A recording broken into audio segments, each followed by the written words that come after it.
Yo, what's good? What's going on, man? What's good? It's Monday. Cool. It's Monday. It's after 9 o'clock. I'm keeping warm. I got my blanket on. I don't care. Listen, I don't even think people would have thought it was a blanket. They would have thought it was some shaminking, shamoini, some, yeah. Yeah, I should have started it out like blush, it was a cardigan plush, or plush, something. something. You know what I mean? Yeah. Pull out the cigar and the cognac. Hey, man had the sniffles over the weekend. I'm not trusting it. Uh-oh. Not trusting it. So yeah. It's after 9 o'clock. Welcome. This is the Real Soundcheck Podcast. My name's Butch Cassidy, and this is Dave Knight in the building, in the place. Hoping all is good with each and every one of you who's tuning in. Thank you very much for your presence, and we'd love to get you interactive in the chat as well. Feel free to make your comments there. If you don't have an account with YouTube, just sign up real quick and you can get live and interactive. We do this live every Monday where possible, so it's not pre-recorded. You can interact. The questions will be put up on the screen, and this week we've got some niceness for you. We're on the road to 100 episodes. We are on the road. The road is now, what are we on, 96? 96. We are 96. On the way to 100 episodes. Yeah. And you know what? In a bad way, but you know what makes you feel good? We done better than the Sussexes, because they only last about 20 shows. So to beat them on that scale, we might not have had the numbers, but you know what I mean. We've done 100 shows. We're going to do 100 shows. Yeah, and I'm sure they had a bigger budget. Yeah. Let's not mess around. They had a budget. So yeah, man, share the link, share the show. Let them know we have a special guest on. He goes by the name of Fatz Official. He is a host, club host, compere, and artist. He's made music before as well. So we're going to be speaking about all things hosting in today's climate and more. Of podcasting, he's been a podcast host as well. So Okay. throughout lockdown, he kept us motivated, kept us going through lockdown. And Main contributors, man. There's a couple of people I salute big time. It's everybody who was entertaining people across the globe during lockdown, and comedians as well. Yeah. They just was almost selfless, just keeping people up in good spirits and whatnot. Salute E Plus. Yes, Salute. that's my doggy foundation right there. E Plus. He's saying, thank you for the comment. Really, really appreciate that. We are on our way. Thank you. Nice to have you here. Yeah. Well, this is it. This is what it's about. We carve out our little thing, and YouTube is one of them places. As long as you're not breaking the rules, you can leave your stuff there for people to find and go back to. And we've had some great interviews from a DJ's perspective, because that's what we all started out on, and we've kept that vibe going. Yep. So we're speaking to club promoters from a DJ's perspective. Mm-hmm. You know what I mean? We're speaking to hosts from a DJ's perspective. We've spoken to comedians from a DJ's perspective. So it's been really, really, really, really great, and we appreciate everyone that's come in and shared their stories with us. And this is the next chapter, to get a club host. You know what I mean? That's active. If you see, this guy is internationally active. Roster. So it's good to you know what I mean, get a rundown of how the scene is, because most of us old foot, old foot, it's a different game, but the kneecaps, knees creaking, no more bogling, no more running man. Running Man. You know what gets me is how people were doing the Running Man and all them dances for the whole entire night. Well, I couldn't believe, even at my size, how long I could actually do the Running Man for. Even at my size, could do the Running Man for. Ask me now. Yeah. Man, that's some energy. Of course it is. And flinging the arms and I'm putting a twist on it. Putting a twist, with a twist. Are you mad? From toe to heel. Louder. Ain't happening. And then spinning at the same time. Ain't happening. And then people do the mini splits. The hurdle splits. The box splits, yeah. Yeah, all of that. They're pulling themselves back up and Yeah. Don't. You're making my knees like twitch. No. Do us a favor, share the show, share the like. You know what I mean? It's also to support Fatz in what he's been doing. He's a great host, and we'd like to give him some more exposure. You know what I mean? He's out here working. When I mean working. So it'd be nice to get a couple of people coming. And as we always say, if you want to interact, and always thought, why do MC hosts say this? Or why do you lot do that? Feel free. I'm sure he will have an answer. You know what I mean? He's an articulate brother, and he'll tell you the truth. He's opinionated. That's why we've got him on here, and he's coming up pretty soon. So put your comments and your questions in the chat, and we will put them on screen. Yeah. Simple as that. But before we do anything, how was your last week been, bruv? Well, it's been quite fast, because I'm sure you were here just the other day.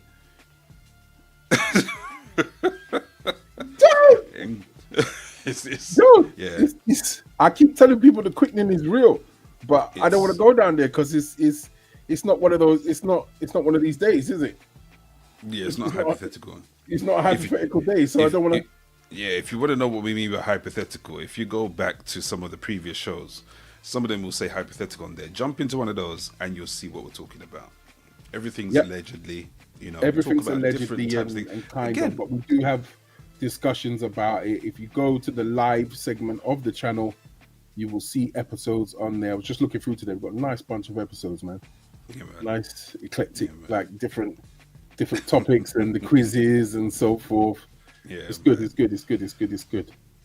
it's good. But yeah, how's your week? It was a quick week. Jumped on a couple of bits and pieces that I needed to sort out myself. Right. And then you just procrastinate. So there's something that I'm meant to be done for ages, and then it comes to the time, and it's like, you know what? I feel like a nap. Yeah, I feel like a nap. I don't sleep a lot during the week, so let me go before, because I'm at this stage now where during the day I'm doing the. Oh, don't! Why, Dave? Why is that so real now? Why after 40? Why after 40 is that dozing off thing dangerous? It's dangerous. You're sitting there on the keyboard, and then you look up and you see zzz, literally on the screen. That's exactly what it is. One letter. Your finger got stuck on it. And then you look around. Did anybody see me? Oh man. Or I'm sorry. I'm because I'm a big lad. You wake yourself up with your own snore. Oh gosh, that happened to me a long time ago. But I won't go into that story. That was to do with being on holiday. When you wake yourself up in an environment you shouldn't be sleeping in with your own snore. 7 o'clock, you just start chatting to someone, yes. Make conversation with people. I swear, after 40, this is not no joke. I'm telling you, we keep saying it on the thing. Enjoy your 30s, you know. Enjoy everything. Enjoy it. Enjoy your 30s. Enjoy your body. Go out, have fun, run, jump. Do what you have to do, climb the hills, do what you have to do. You see, after 40. I know it's not quite something that we're going to go into fully, but I'm just thinking back to when I was a little boy. When I was a young boy. When I was a young man. And I used to enjoy running. I used to enjoy my 100 meters.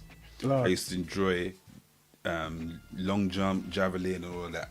But going to the 100 meters, when we did the relay, they always put me last. Always put me last because I did the kick and okay. You had the sprint. You had the gear. I did, yeah. You know where you can chill behind someone because you got the extra gear. And let them think that they've got it. And then when you straighten out, on the straight, that's it. Yeah. So, did you see the recent controversy with the, I think it was the last leg of it might have been a 200, 400 relay. And there was a couple of ladies going around the bend, and one of them caught the baton on the back of the woman, but then it looked like she just went, Kong, and conked the woman on her head. Yeah. Because she messed up her stride. It looked very interesting. Because after that part, she kind of reached out almost like because she was trying to still gain balance after the Kong. Yeah. So some people are saying, it wasn't intentional, but it looked Your hand is supposed to be going up, down. For you to lift it up high in your head and lash down with it, that was intentional. I'm sorry. Because it did get caught behind the girl. So it got caught when she was trying to run, and it got caught. So that's what brought her hand up. But then instinctively, it was like, almost like, you mother... Yeah. But she was still off balance. And then when she got crossed over, she was like, oh, sorry, kind of thing with the hand. Nah. So that looked almost like it was an apology because she may have acted on instinct, but didn't really mean to conquer that hard. Yeah, she lost herself. She lost herself. I saw that. But going back to running, let me tell you, some of the greatest childhood memories is playing things like runouts and relays. I'm telling you right now that when I mean for the best part of like 4 or 5 hours, you're just running. Whether you're playing Ting Tang Tommy or whatever you lot call it, when you have a base, and then one person gets caught and the other one's the seeker. But then if someone gets home and says the words, you release everyone, and then that person has to count again. 1, 2, 3 home. 1, 2, right? We call it Ting Tang Tommy. You know what I mean? Yeah. So 1, 2, 3 home, same thing. You know what I mean? Yeah. Them games there, all 3 hours. Are you mad? And then we go in, have a little bit to eat, and come back out, and it's relay time. And where I lived on a close, there was a slight gradient. So you add your uphill specialist, and your downhill specialist. I tell you, some of the girls were in it. Some of the girls were in it. They were downhill specialists. In fact, we had to grab them how fast they were going downhill. Oh man, I'm telling you, wild. Do you remember a game called Stick? You have to show me. Everyone had different names though, so you got to tell me. So you find a nice stick. Okay. From bush, tree, whatever. Yeah. Quite thin and long. Yeah. And then everybody stays at the base. One person goes and hides it. Then people have to go. Everybody then comes out, and they have to try and find the stick. So it's like you're cold, you're warm, you're getting warmer, you get hot, you're red hot. And then the person who finds it grabs it and says, stick! And then they have to run and try and lash people before they get back to base.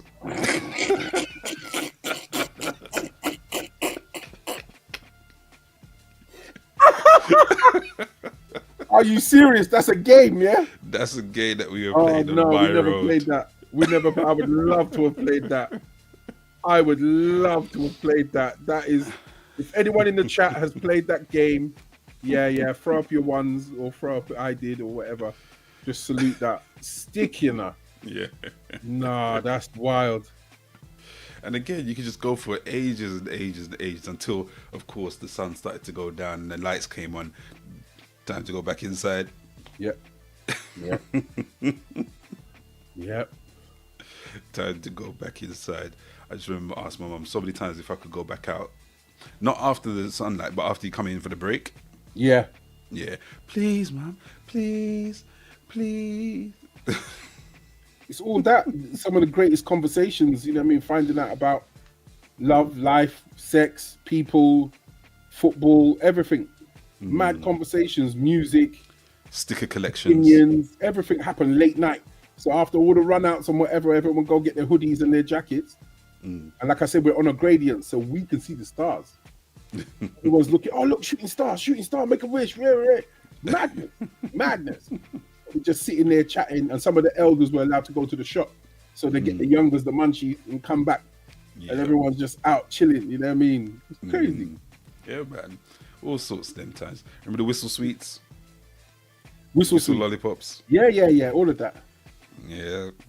All of that. And the sherbet, the crackling sherbet. Yeah, all of that. My weakness was, what were they called? Bonbons. Okay. Strawberry bonbons. Leave me alone. You're not having any. God forbid I've got lemon ones in there as well. Forget it. Cola cubes. Oh, Cola bottles. Yeah.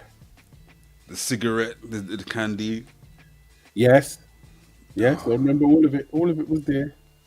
Enjoy your youth, peoples. We promote it. We tell you lot every week, man. Enjoy your life, man. Enjoy everything. It is, what is it now? 20 minutes past the hour of 9 p.m. on a Monday night. It is the Real Soundcheck Podcast. We are moments away from our special guest, Mr. Fatz Official, a host with the most, and he's here to let us know what all things hosting on his journey, which has not even begun to me. I think he's got a lot in him. No. I think he's got a lot in him, but we will talk about that definitely. So that's coming up pretty soon. Share the live, share the show, share the link. We have to show love to our brothers and sisters out here. And next week, another special guest. The week after, it's going to be the return of a couple a couple people. The week after, another potential return of a few people, and then we'll be at episode 100. Shall I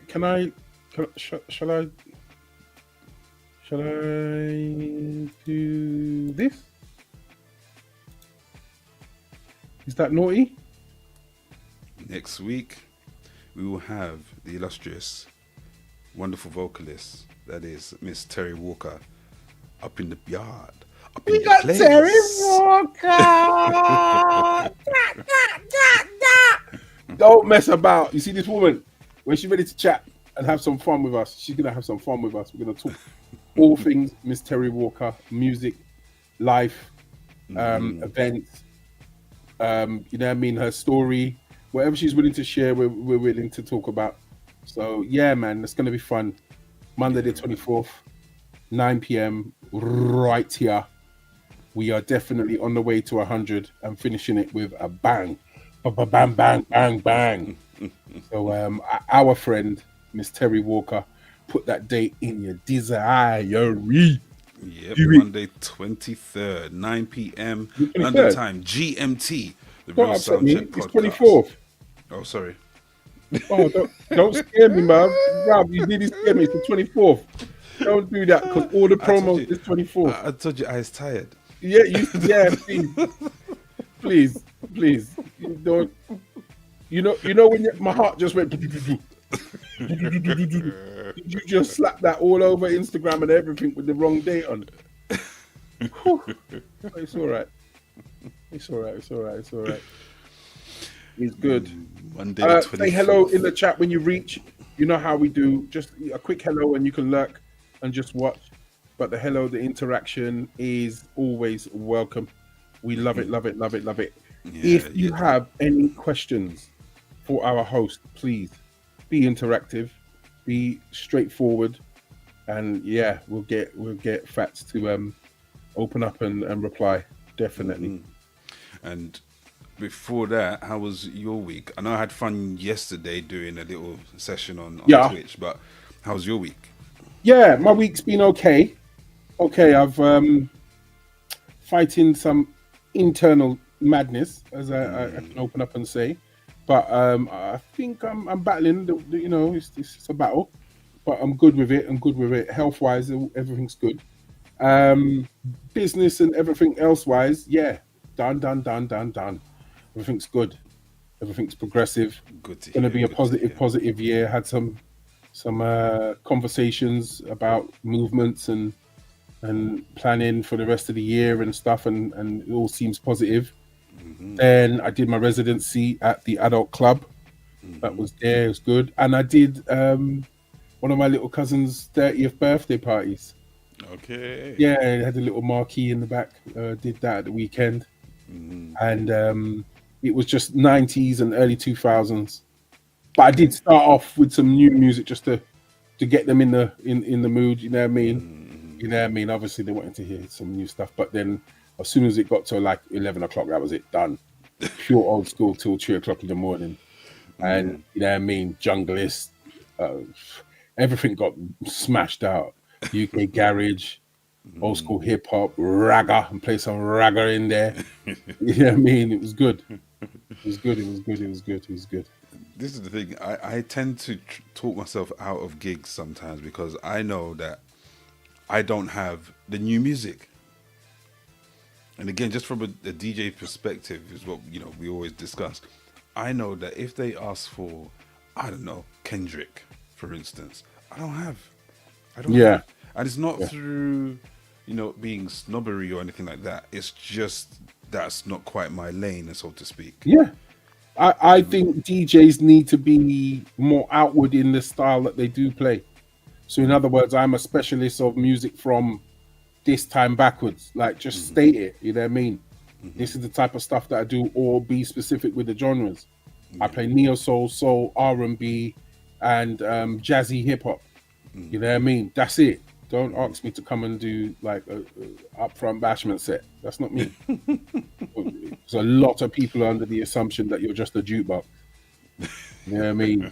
I'll trust me, especially when they're younger than you. Just take out their phone Yeah, I was just about to say, they take out their phone and they just smack it in your face like that.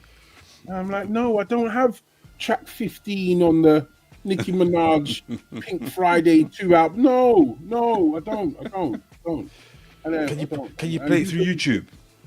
Huh? Can you play it through YouTube? No, can I connect the phone? YouTube, put it on a Bluetooth speaker. Go on. I'm here to do my shellings because your mum, your aunt, and everyone dancing. So that's always an interesting one. I guess that really delves into the whole concept that we talked about before. The way that some patrons feel that the party is for them and them only. Yeah. Like everybody's dancing, or there's at least a good number of people dancing, and they'll come up and they'll say something like, "Can you play something I can dance to?" That's my fear. Because you want to be polite and respectful, and then the evil gangster comes out in you and say, well, you don't know how to dance. Follow what they're doing. You'll be all right. That's rude. You can't do that. You know what I mean? You're in a for hire situation. You've got to be nice. So I normally ask them, what is it you'd like to dance to? And always tell them it's coming. That's it. It's the best way. What would you like to dance to? Oh yeah, I like to dance to Fatz Cartel. Okay, it's coming. When? It's coming. That's the next phase, isn't it? You're gonna do it next. I'm leaving soon because so. Go. I said it to a woman the other week. She goes, "Can you put on something a bit faster?" I said, "No, I'm in a situation where I've got to look after the dancers and everybody else, so it's not jump up time, it's not jungle time." You know what I mean? I can't do it for I could do a little bit and then got to keep it for the club. Oh well, we're about to go. I said, all right, then see you later. The look on her face, like I slapped her. She wasn't expecting that. You were listening. Just go. See you later. Make my life easier. Go, leave, exit. Stage left even. But yeah, the week has been good. As I said, just had to deal with some internal health issues and keeping warm, man. I was like, keeping warm. I was yeah. My little one plays hockey, so I went to go see her play hockey. Oh, nice. Yeah, ice hockey. Yeah. Or just hockey? No, normal hockey, grass hockey, okay. Thingy hockey, yeah. Okay, the proper hockey. Because I remember there was, what was it? Oh gosh, I can't remember there was a name for it. But basically it was plastic hockey sticks and a plastic puck that we used to play in school so people didn't get it hurt. Oh, shuttle, like that. It's like indoor ice hockey type thing. Yeah. We used to play that. That was fun. We used to play that. Yeah. So I was wondering which type it was. And then we had soft tennis as well. Football tennis was my favorite. Football tennis. When that got invented, and I don't know who did it, but I know we loved it in our school. Lunchtime, drop that net down to the ground, and we were just smashing out football tennis. Proper. Right, I think it's about that time. Is it past? It is. It is. And I do believe we have our guest here. So let's do this. Let's say hello. Wait a minute.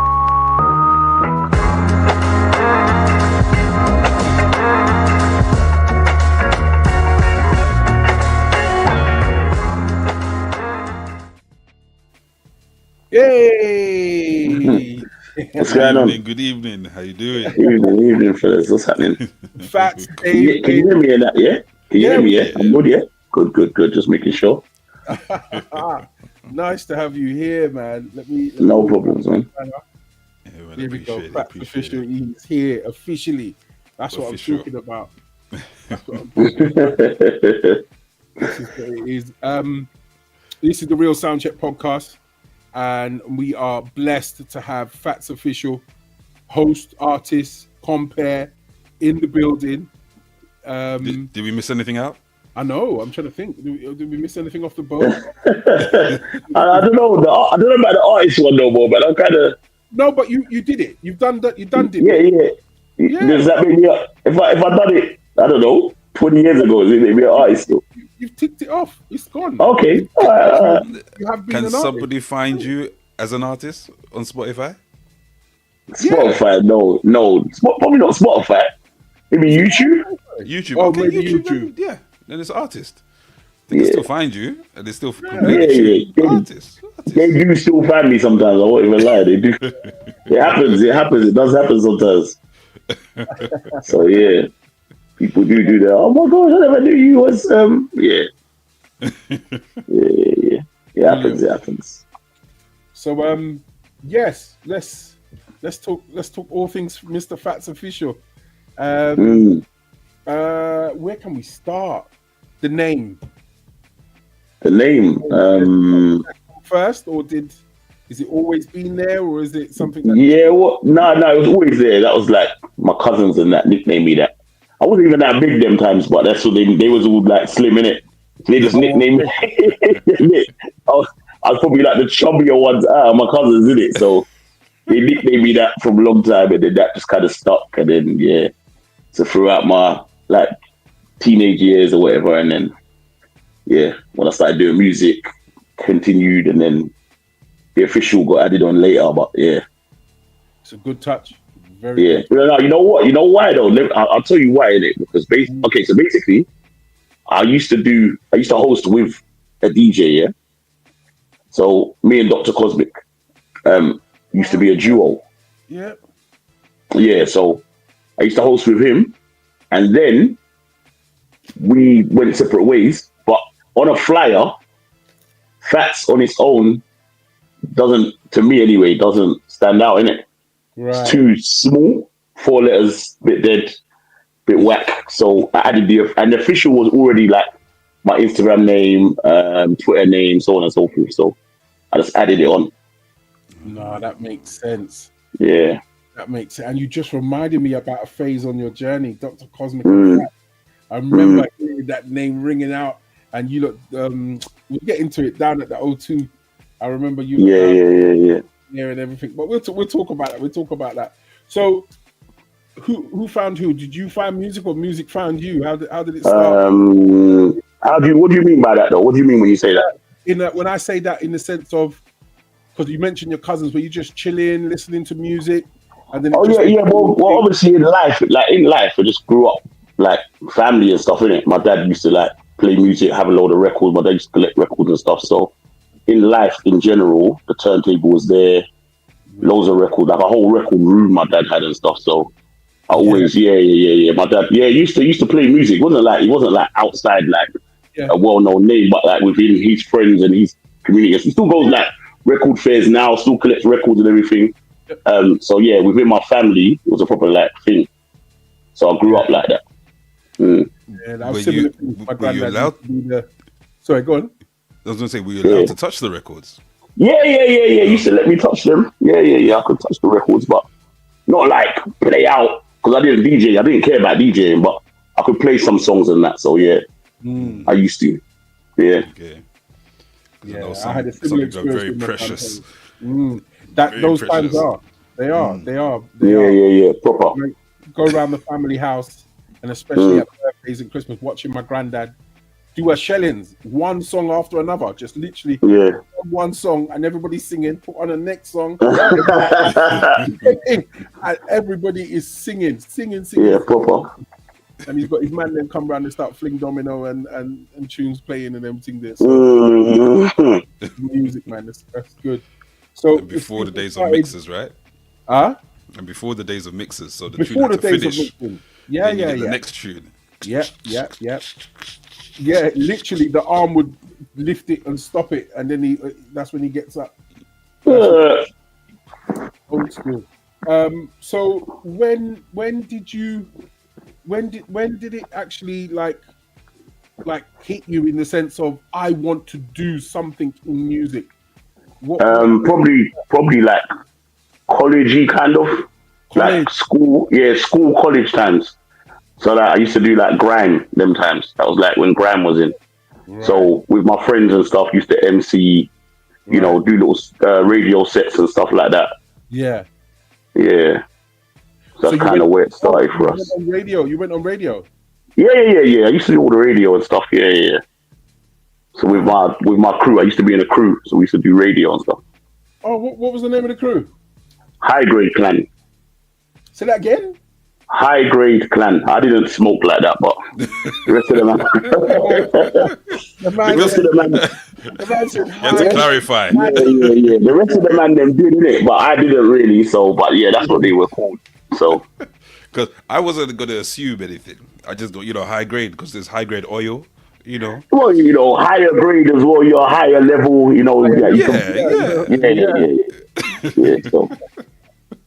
So when you started doing all of this in the sense of finding in that sense, and so where did the opportunity to actually make a track and release it, and what was your? I think my friends used to have like studios in their rooms and stuff. Yeah, so we used to record in their room, record at their house, probably like, and then we had like people around us, a couple guys from the area that used to rap and stuff. And then another guy had a studio, so we go there, and they just used to, there's people around there used to do stuff. So we used to make it work with the people that we had around us, basically. Okay. And the track that, just for reference, that you put out was called? Our track.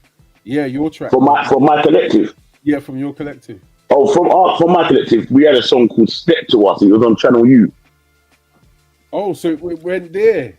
Yeah. When we was on Channel U, we had a video on Channel U that kind of done its rounds. Like it done all right. It wasn't like a number one smash hit or nothing, but it done the round. Like people knew the song a little bit. Like it done all right. Was it one of those things where everyone chipped in to get? Yeah. Everyone done their little bit. We all saved up whatever we could and made it work. Okay. And we had a couple like older guys around us as well who like helped us like put stuff together, get film crew, get all the stuff together. Yeah. But that's not. But to be fair, the song that actually like people would know is a song called Southside. Basically, that's probably like you might know that. That's the one. If you used to watch Channel U itself, like you might know that song. That's like something that people would like put up now on like certain grime vlogs and stuff like that with, yeah. So I was on that, I was like near the end of that. Who else featured on the track? Asher D, Nicky S and Nike. I don't know if you know any of the others like that. Skip and Frost Skip from So Solid Kids. Yeah. Tuzi. Yeah. Lioness on there? No, Lioness weren't on there, no. Oh, okay. One of the guys from my crew was on there, Bonesley, Remedy from Garage Essentials. There was a good few people though. There was like 12 man or something like that. Yeah, there was a lot. Roughly how old were you then? What is it? About 20-ish, 20, 21. So now you're out, you're out and about, you're legal. Yeah. And then on Channel U. What's the feeling like? Yeah, that was mad still, because that was like popular. That was like Power was out 2004, and then that came out 2005. It was almost like people might not know, but it was almost a bit like a counteraction to Power, innit? Because Power was like the East London version. Yes. And then we come and done a South London version. Oh, okay. Yeah. That was kind of, I think that was the idea behind it. Like a counteraction to Power. Okay. Yeah. So this is all going for you. The song's doing its bits. You might get any performances from it? Was there a thing to go and? I think we've done that one or two. Not like nothing major. And not everyone was there. We done maybe a couple. I remember doing one at Brixton Mass. We done one in there. I think that was probably the biggest thing, but it was only a handful of us that come and done it, basically. Okay. Yeah. Okay. So then and I have to ask this, when does it then move on to club host and hosting, you know what I mean, after doing all these PAs? When does, I think about 25-ish. 20, yeah. So a good few years later, so cause basically what happens is like music obviously is hard, innit? You gotta go studio, you gotta write lyrics, you gotta like and if we're being honest, in that time period, in that time frame, I didn't make no money. There's no money. Like I didn't see any money. I didn't make no money. I spent more money than I made, innit? Studio, radio, making videos, like everything was money out, innit? Nothing was coming in. Right. So so it was quite hard. So then I don't know, one day I just thought, I think I knew some girl that went to a uni in Brighton, and I just said to her, put me on your event. Yeah, that's what I did. I just said, put me on your event. I'm going to come and host. Yeah. That was it. And she did it, and you went. And she did it, yeah. And you made a little change. Yeah, probably petrol. I think I said, just give me some petrol money, like 30 quid, 20 quid. Yeah. Yeah, but if I'm being honest, that was probably the first, like that was still technically the first time I've been paid for music really since I was like 16. You know what I'm saying? Because before that I didn't really like, we done a couple performances, like, but I didn't make no money. Like it was just when I done the performance, if you know what I mean. Like, so yeah, that's probably the first time. Okay. So then, if that was a one-off by yourself, yeah. Did you then, was it catching a buzz? Was it building relationship? Was it sourcing a DJ to work with? Nah, so what happened is so I done that one, and then I had another brethren, a guy that I know. He was doing events, and he had an event in High Wycombe.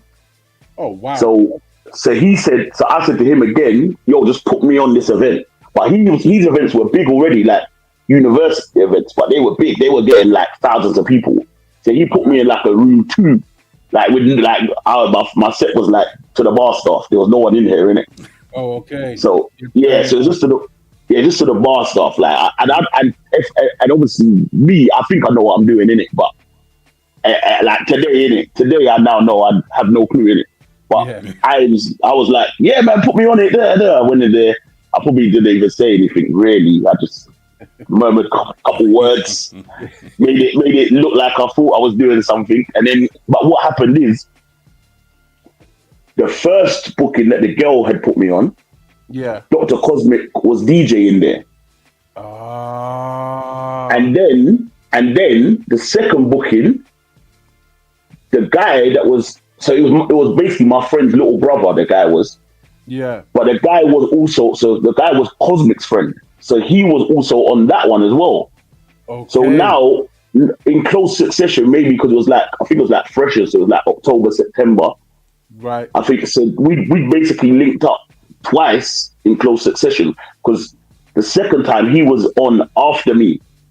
Right. So I brought one of my friends along and said, oh yeah, like he can do the set. So he done the set, and then Cosmic was on after us. I don't know if I hosted this set or not, but that was whatever. But then we spoke afterwards, like in the club, and he was like, oh yeah, this is how you know it was a long time ago. He's like, oh, what's your Facebook? And I was like, yeah, my baby. Yeah, he was like, what's your Facebook? So I was like, oh yeah, my Facebook's this and that. And then he hit me up and was like, yo, bro, I need a host. But he's a few years younger than me, so he's in the uni scene at the time. But I have nothing, innit? I don't even know where my next booking's coming from. I have no more bookings. I'm done.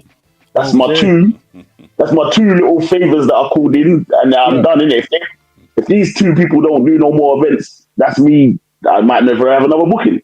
Okay. So Cosmic hit me up and he was like, yo, bro, I need a host, a DJ, but I don't host. Would you be like up for like hosting for me? And I was like, I'm an R-in. But really, I had nothing else left. But he already had bookings. So like, but at the time, he was kind of in his infant stage of DJing. So he wasn't like a good DJ yet. Yeah. So I've hit up like one of my friends. I'm like, yo, bro, this guy hit me up. He says like, and my friend said, what else have you got? And I was like, I ain't got nothing. He's like, you might as well give it a go. see what happens, and then if it don't work, then it don't work, and if it does work, then it works. Yeah. So we teamed up, and then like the first time, I don't know how many weekends afterwards, but the first time we linked up, that first time, he had 3 bookings. What? So I was like, raw. Yeah, I thought at that time, I said, I've made it. We got 3 bookings. We got 3 bookings on our first night. I said, wow. We went into one in Streatham. And what's mad is, I told this story like all the time. It don't matter no more to me, innit? Tell us. Yeah. But the first booking in Streatham, some guy took the mic off of me. Yeah. The thing is, I'd love to know who the person was. I don't know. I don't know who it is. I don't know it. So you got like a guy. What? Practically, I probably was saying nothing. You know what I mean? In my mind, I probably think I'm fantastic. You know what I mean? I think, I know I got 3 bookings. I'm this, I'm that. It's just, I'm here now, innit? But I probably was saying nothing because I've been in parties where I don't know. I see a new guy or I just see certain people and I'm like, this guy isn't actually saying anything. Do you know what I mean? Right. He's not spoke for the last 5 minutes, or what he's saying doesn't even make sense, or do you know what I mean, or whatever. It could be anything. Now, I don't know who that person was, but what I do know is they took the mic off me, and I'll never forget that. And then but fortunately for me, we had 2 more bookings after that, and then we just went and done those, and then so then Cosmic at the time, he went to university in Southampton. Raw. Okay. Yeah, so he was going to university in Southampton, and I don't know if do you not know about the uni scene? You don't just know how the uni scene kind of works. It came up after me. I know about. Yeah, but at that time, a lot of it still happens now, but a lot of certain areas were obviously the universities are there, but now the universities are quite black. So now all the majority of the people that are going out is the black crowd.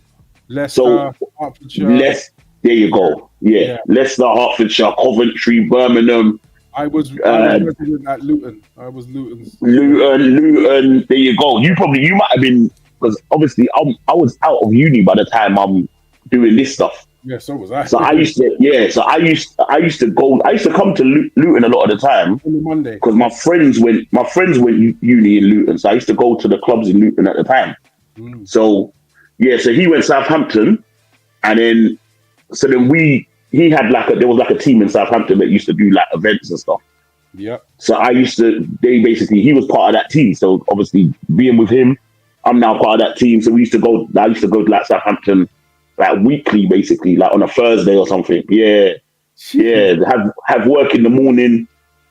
After so I'll be going there, leaving, I don't know, getting there for 11, leaving there at 3 or 4, get home at 6, 7, sleep for 2 hours, wake up, go to work, fall asleep at my desk. Manager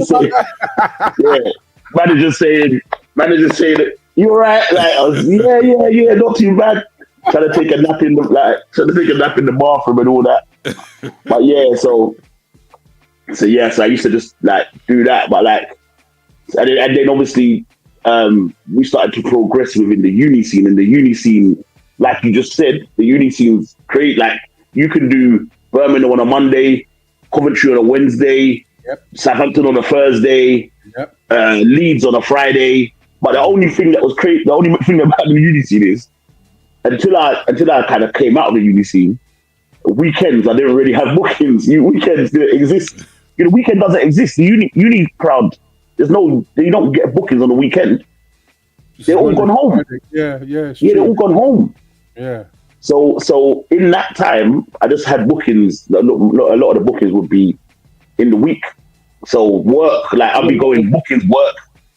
That was a lot of training for you then, even at your age and as you said, getting the mic taken from you, but then then going from that to 4 days a week, 5 days a week.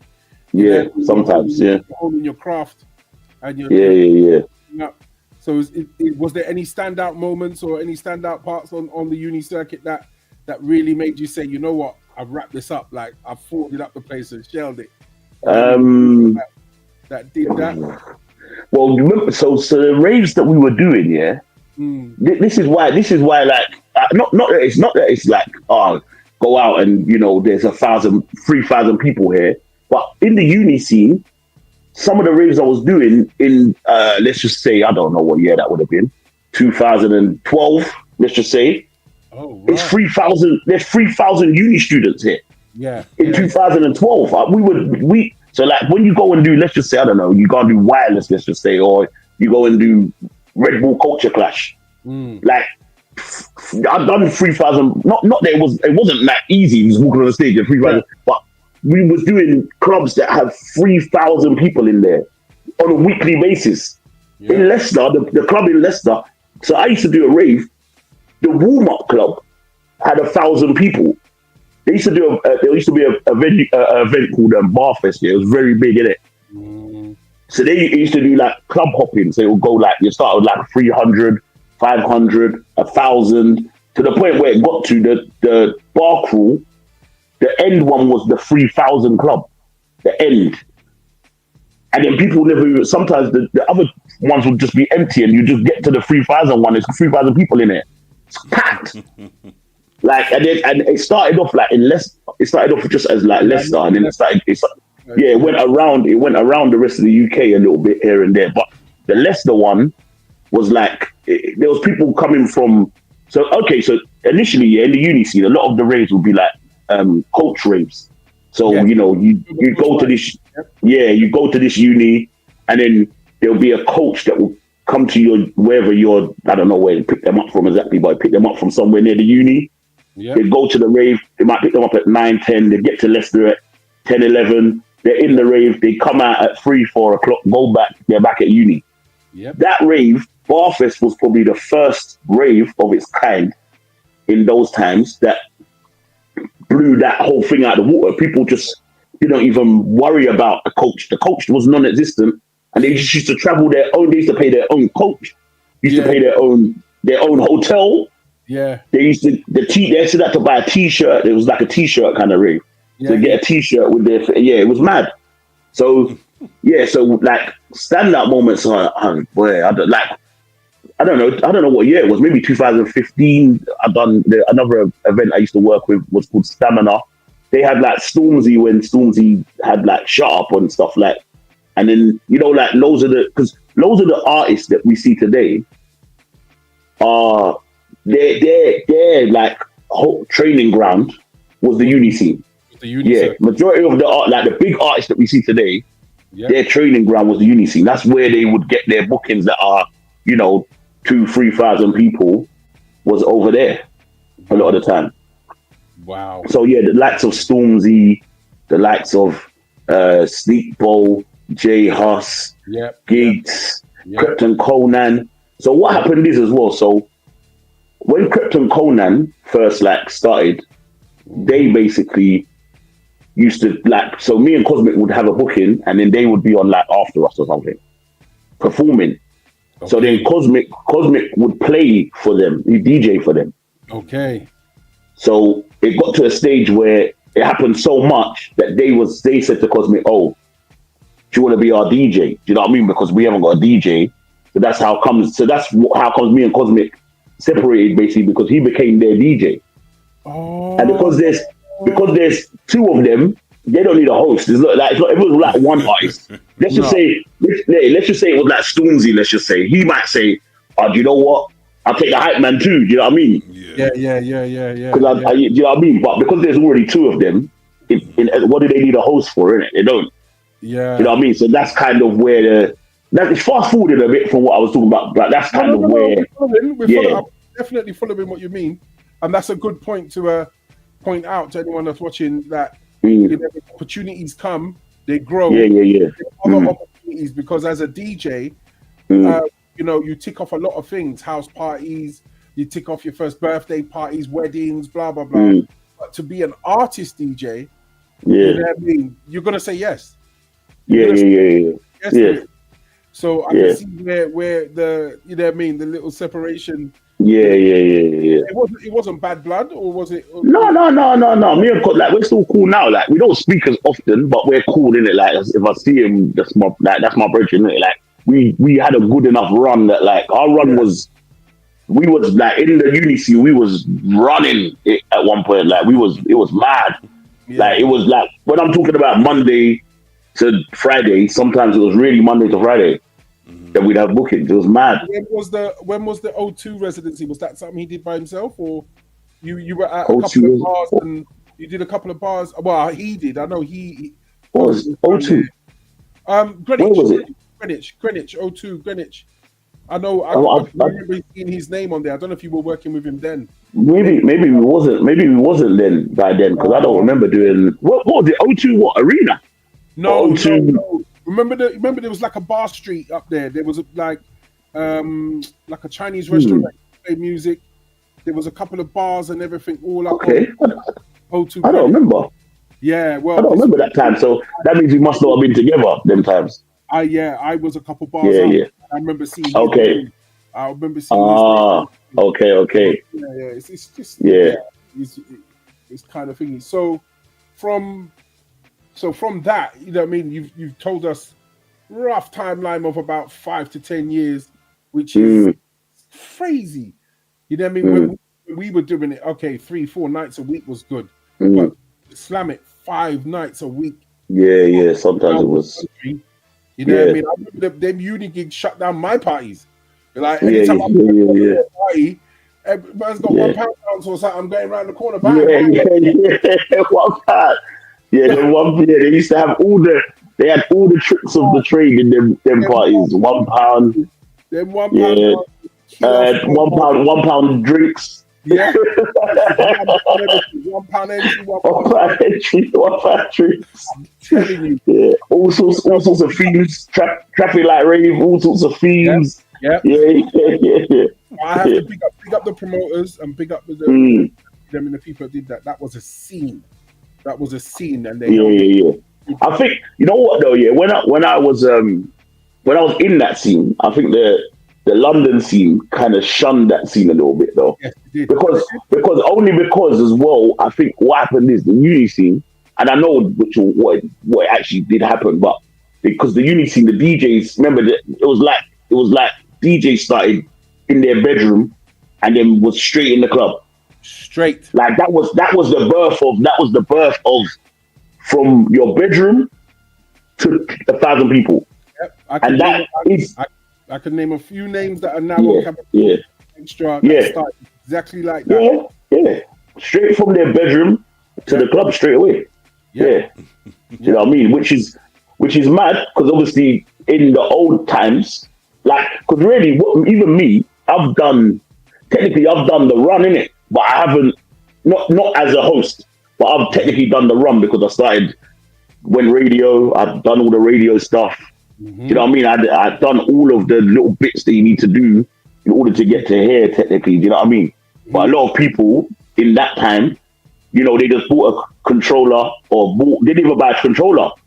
A lot of them didn't even buy a controller. They just bought, what was the original, the one that you can sync with? What was the one you can sync with again? What's the DJ, what's it called again? Not Fruit Loops. No. It's what's it called again? Dave, what's the program? Virtual DJ. Virtual DJ.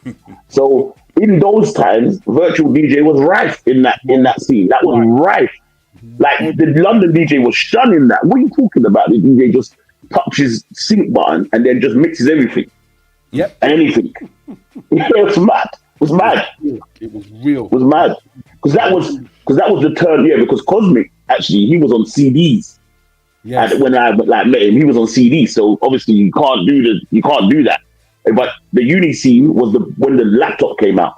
Yep. When the laptop DJ started, remember, because that's what he used to call everyone. He's a laptop DJ. The London scene, a lot of them people, remember, they come up on vinyl, CD. They've gone through all the stages of DJ, and then these young guys that just come and they're just using a laptop. What are you talking about, the laptop? It's going to mash up my system and that. You can't plug that in. Remember somebody used to say, you can't plug that in? Yeah. It's going to mash up my decks. Yeah. What are you talking about? The laptop? Nah. So that kind of birthed that scene.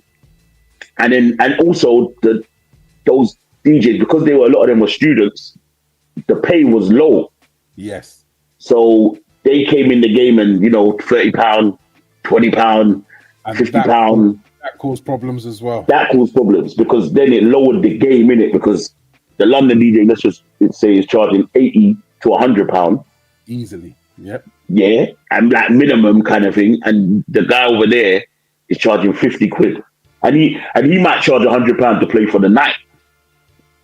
That's what I was waiting for you to say it. When DJ, 5 hours. Those bedroom DJs had £100 a night. Yeah.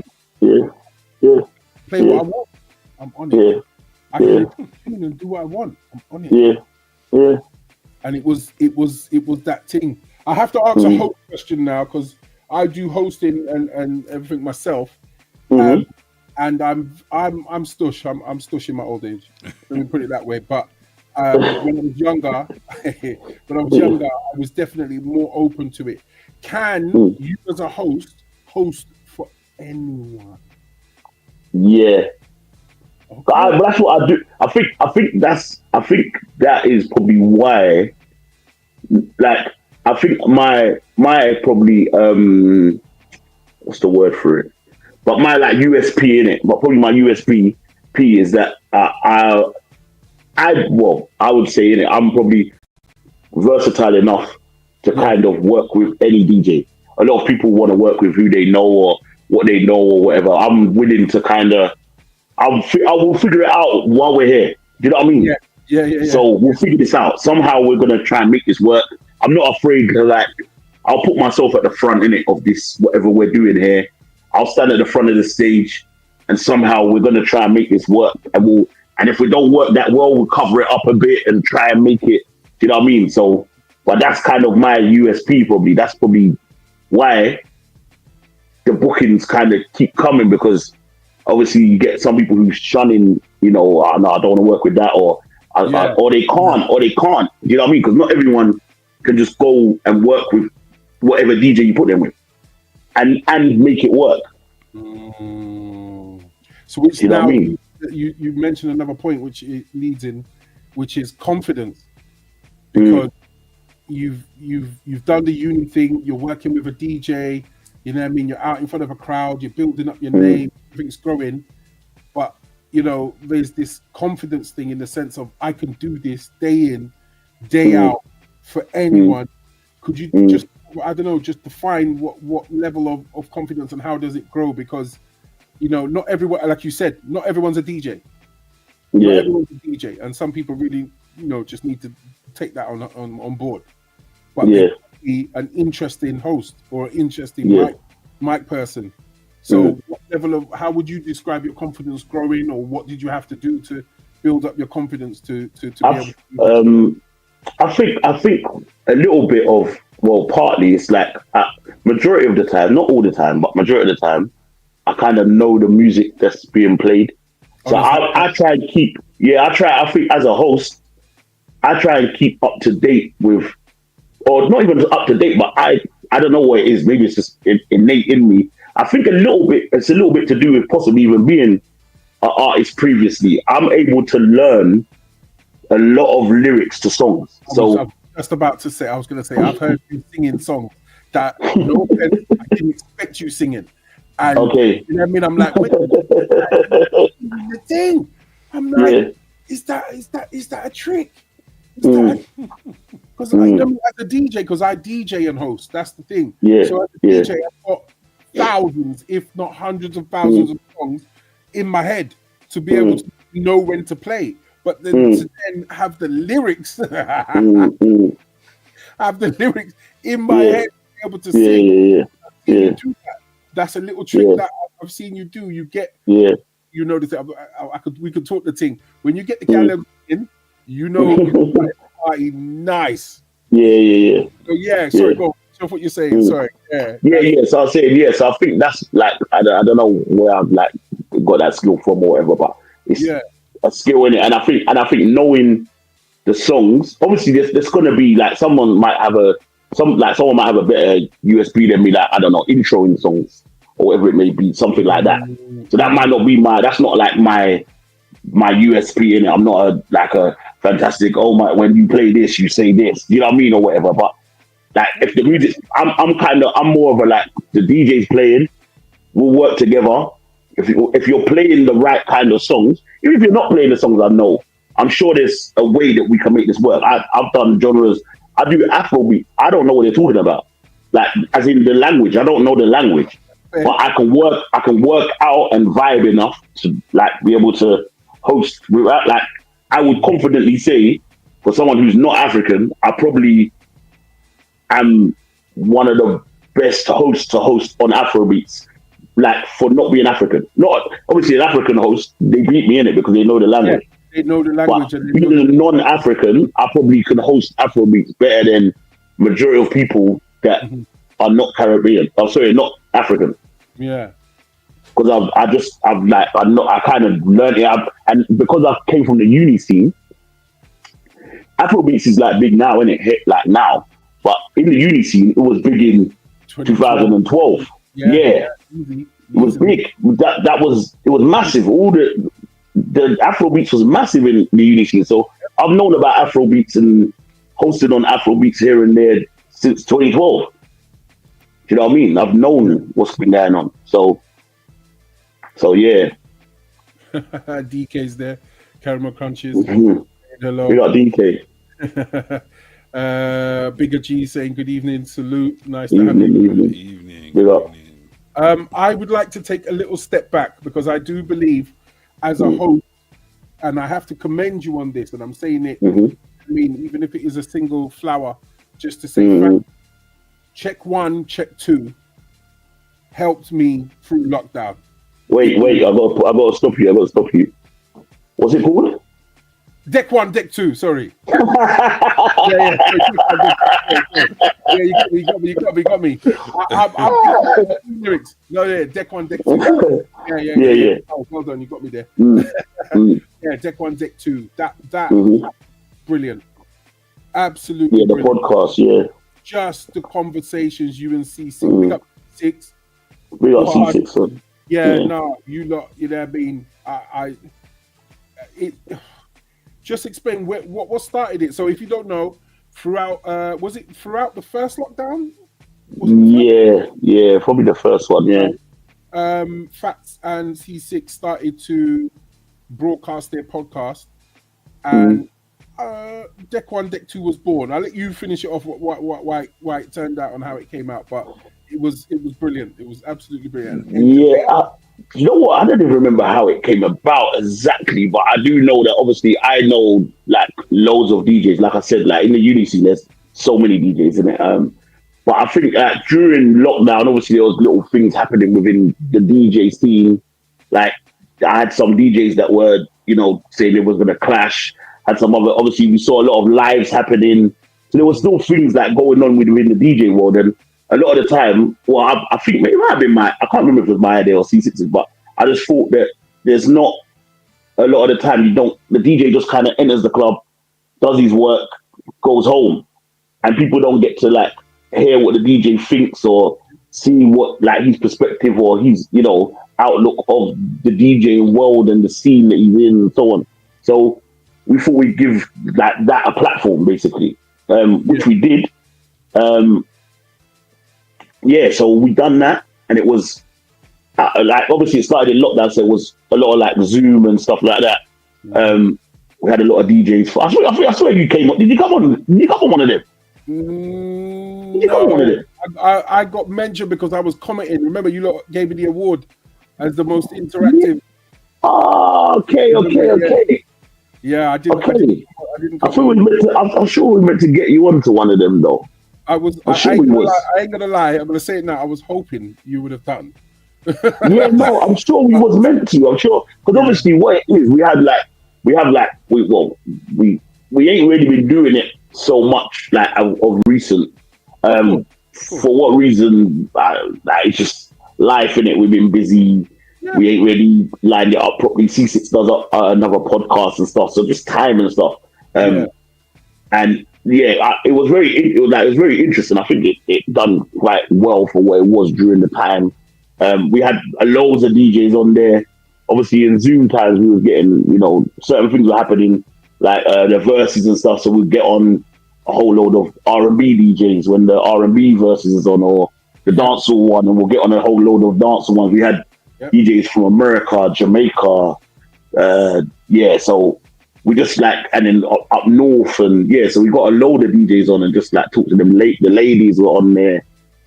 Just all different perspectives of the DJing world. Hosts, we had MCs, I think, at one point, different scenes. I like sorry to cut you. I like the conversations you had with the next generation, because I didn't know TV, because I think you spoke to okay, yeah. Look where he is now, Capital Extra. Yeah. And from lockdown, to me, he was a younger, you know what I mean, that you brought in, and now he's extra. So that just shows, you know what I mean, about working with the people that are around you and the levels and so forth. That, things can progress and can happen, and people have got to take opportunities, because the best part of that for me was not only the one-to-ones, because you did a good few one-to-one, was brilliant, but the little clashes, when you had the 4 DJs and they all had to come and shell in the what was it called again? I want to bring that back. It was called I think it was called that concept, multi-genre champion. I think it was called. That concept was on point. People had around, they got certain minutes. What was that name? And he had that little. And then he switched the tune. I'm gonna make it, and he switched the tune. Was it Flexi? Yeah, blood. When he Flexi, he won. Yeah, he was mad. I'm sorry, that was a shellers, because I don't know how he got to the next tune so quick. Yeah. Fast. But things like that, as a DJ sitting at home, I'm fed up with TV, innit? I want to watch TV. I banned myself from TV.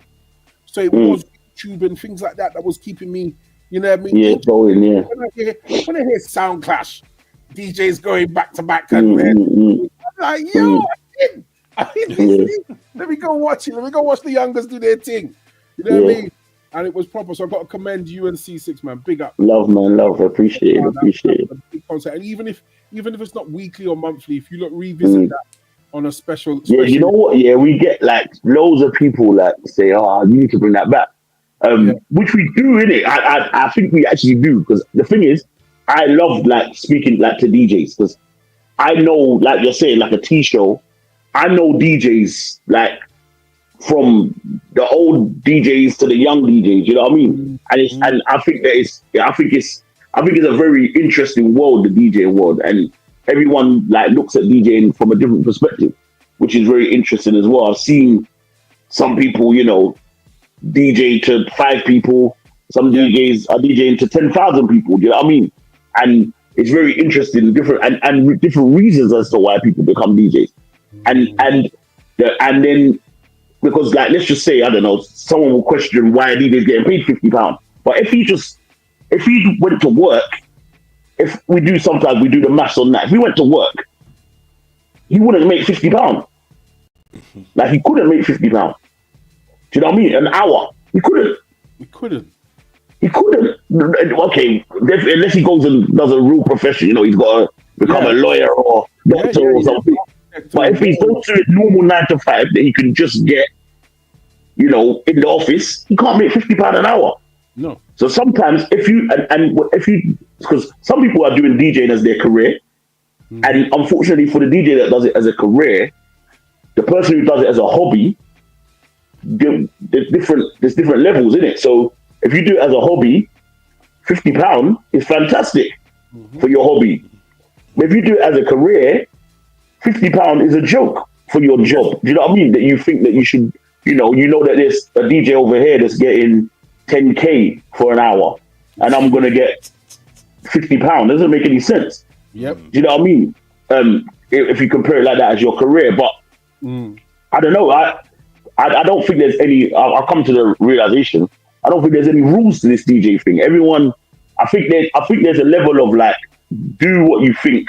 Like, don't do it because let's say I charge £100, that means I get all the work because I'm £100. I think if you do it like that, then that's bad. But if you're saying £100 is what is good for me because this is my hobby and I just love DJing. Yep. Then technically go and take your £100 because this is what you do it for. If I always do this comparison here. It's not exactly the same, but if I was going to play football, if I want to play football as a hobby, I play subs. Okay. Every Sunday, I go. If I want to go and play football, I got to pay subs. I got to pay for the kit. I got to pay for the this. I got to pay for the that. If I want to DJ, I get paid as my hobby. Do you know what I mean? and there ain't too many people that do a hobby that get paid. Even going on radio, you have to pay subs for the show. You got to pay. Do you know what I mean? I remember them days. I used to pay. Yeah. He's laughing. It's you know what I'm saying, but it's paid. Like, it's not painful because it's something you love doing. But when you do it, when you switch it around and you say, these people are charging £50, but they're getting paid £50 for something that they love doing, and you're paying 20 quid or whatever to go and do the same thing that you love, but it's not in the club, it's on the radio or whatever it may be. Do you know what I mean? Yeah. So, like, sometimes you have to look at it from both ways, but I do think that there should be a little bit where everyone kind of makes sure that they're not kind of doing this whole, blocking the system for others, because that can happen.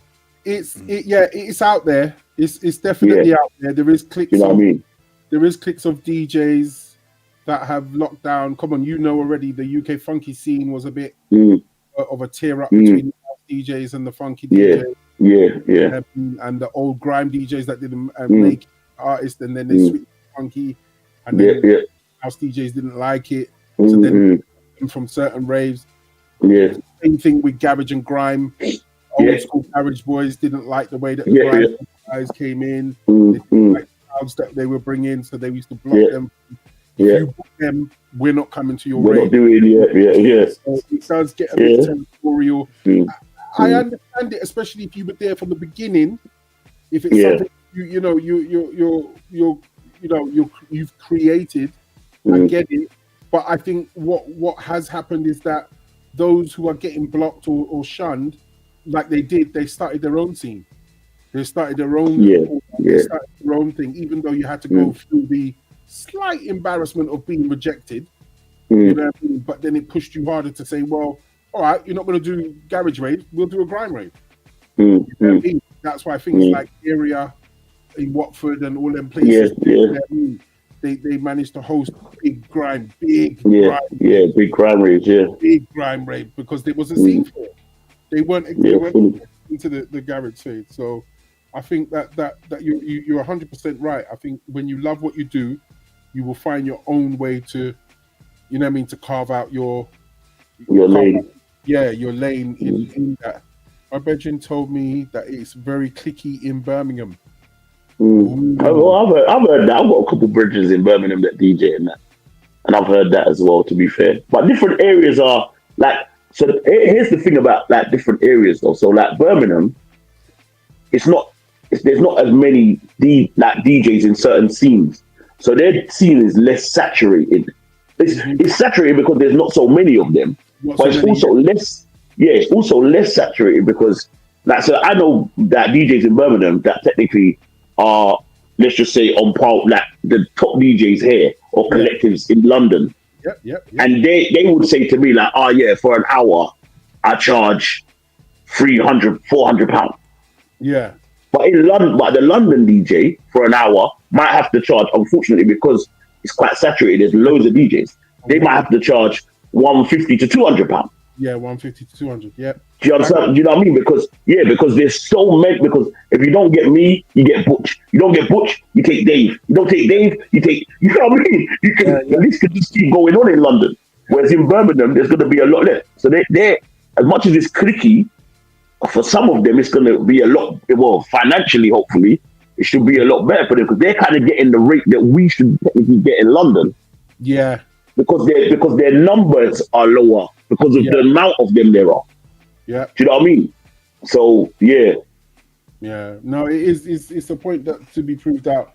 Now, this is the bit that I want to definitely ask, but we have to do one thing. Hold on to your socks 1 second.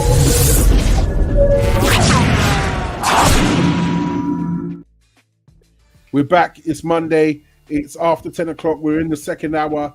The Real Soundcheck Podcast. Our special guest, Fatz official host, Compare, in the building, having fun. Don't forget, put your comments in the chat, and we will share them as we always do. Thank you so far, Fatz. You know what I mean? You've hit a lot of the conversation points that, you know, me and David were talking about. Make sure he, you know, covers and so forth. This is me now. This is where I want to talk to you about certain things, which is, when did it become international Fatz? God, I see you on some touring, bruv. I see you out there. I could be chatting to this guy, and next thing you know, oh, I'm in Amsterdam. Oh no, I'm not in Kavos. I'm in Greece. And when did it start off? What was the first thing? And then you know, how did you build? Talk to my secretary. Yeah. I wish I had it like that, boy. Talk to my secretary, but probably like international bookings. You know what though? Yeah, it's good, but a lot of my international bookings have been from the UK. So it's not like it's as in UK promoters. So UK promoters are taking me to. Do you know what I mean? So it's not like I've done obviously a few here and there where it's in that country for those patrons from that country, but a lot of them were, you know, like so probably my first ones were, I think, my friends. So a couple of my friends from school and college, they used to do, again, it was like in the university scene, but they used to do like the trips that were alongside the ACSs of the universities. So they used to do the trips to Amsterdam, which was like every year or maybe even twice a year. So that they used to do those. So I'd be hosting on that. Basically, that would be like Amsterdam. I probably can't count no more the amount of times that I've been to Amsterdam, because that is like, that was like, I couldn't. Even if I tried to, I probably couldn't. It might be in the, I don't know. It could be in. Sometimes I went 3 times a year, so that could be in the, I don't know, 20 or 10, 15. I can walk around. I know places. Like I know how to get to places in Amsterdam. Everything. Like I can really walk around there now. So yeah, I've been to Amsterdam loads of times, but that was like my friend's trip. So one of the like when I kind of thought, it's gone a little bit further. I did do Iron Napa back in the day, which was quite good. That was like the funky times. So that was like when Gracious K, Migraine Skank. Okay. So when that came around, 07, 08, 08? No, that would be. I think he made it in 2008. I don't even know how. I didn't even know how I met him. I can't remember how I met him, but we met him. We had the song before it came out. So 2008 he made it. 2009 it came out. So when it came out, like that blew up quite quick. So by 2009 summer, we all went to Ayanapa, me, him, Cosmic, one of his friends as well. And then but he was like booked out there. We went with him, and then we got some bookings out there as well while we were out there. So yeah, that was quite sick. And then I think one of the main ones this is probably one of the main ones when I thought, we're doing something. Like obviously I knew we was doing little bits in like the uni and stuff, but the first when Richie F from RJS reached out to us. Now I didn't even know who they were. I don't know who knew When a Road Show. I don't know them. I don't know them. I think the only one that I really like heard of that was a part of that was probably Invasion Crew. Okay. I didn't know the likes of like Pure Vibes. I probably might have seen Chucky on live name a few times on like flyers. I didn't know him. Okay. So all these like DJs, like especially like Northwest and stuff, West London. I didn't really know them. They probably didn't even really know us like that. But like, and obviously when you're doing these things, your name's obviously on loads of your name's on flyers and you're doing these things. But even now, even to today, innit, I don't know who knows me and doesn't know me, if you know what I mean. Right. So like I've come across some people in my like time in it, and I might say, well, or say hello or whatever. They be like, you're Fatz or whatever. I say, raw. Like they know who, you know what I'm saying? And obviously it's a bit like when you done radio back in the day. Yeah. Like you don't know. When I first saw some of like the grand MCs or DJs or whoever it may be back in the day, be like, that's him. Oh, I thought that was like, you know what I mean? I'm hearing this like big voice going, I see this guy, he's like 5'4". I'm saying, what? That's the artist on MC that I've been hearing all this time. So yeah, that was probably, RGS was probably like one of the first ones where I was like, okay, like some people, like they know who we are, innit? Like, and they kind of have reached out to us and said, yo, we want you on this trip and da-da-da-da-da. Like, I think that was probably the first, that was probably the first one where it was like, yeah, your flight and accommodation sorted out. This, like, you know what I mean? Like, and it was like, oh, raw, okay. Like, yeah. And I think that was RGS maybe 2012 or something like that, 13. Okay. And we were like a late addition because everything was already out. The flyers, I think everything was already out and stuff. Yeah. And yeah, I don't know what we did or where they heard us or how I don't know, but clearly somewhere along the way they'd heard something and thought, yeah, let's reach out. What you said earlier was prime time uni time. So your name was ringing. Your name must have been.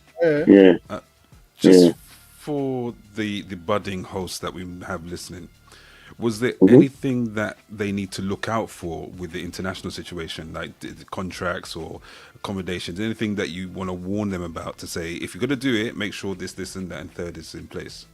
Um, I'm hoping you didn't have any bad experiences, but no, every walk of life you have bad experiences. I mean, you know what? Yeah, I think all of that stuff. I don't know. Maybe I'm just a bit bad, but I think all of that stuff, they're like, it's all lessons, isn't it? Like all these little things. Like sometimes, not obviously, if it's something like you're left stranded in somewhere, then that's crazy. But like I don't know, the thing where they might have sorted out your accommodation, but it's not what you thought it was going to be, or they might have arranged your flight, but they haven't arranged your pickup, or they've arranged, you know what I mean, or something like that, or they might have arranged your flight, but it's like you're going the long way around rather than the short way, you know what I mean, or something like that. So, like I probably experienced, you know what I mean. I probably experienced all the little bits and pieces that go with this whole thing. I've probably experienced them all. But I think as a budding host, I think just because it's hard. I think it's quite hard to say, if you're entering the game. Unfortunately, sometimes you don't get to do all the demands. Unfortunately, but to be fair, now I've seen some DJs enter the game. The game was different when I entered. When I entered, someone might be saying to you, you got to sell packages to go on this holiday. Yeah. You got to sell passes to get people to come, and then you get to go on the holiday. Do you know what I mean? Yeah. I've done all of that. I've done it. I've been there and done it. I've done some of them. Someone might come to me today. I'll say to you, "Are you insane?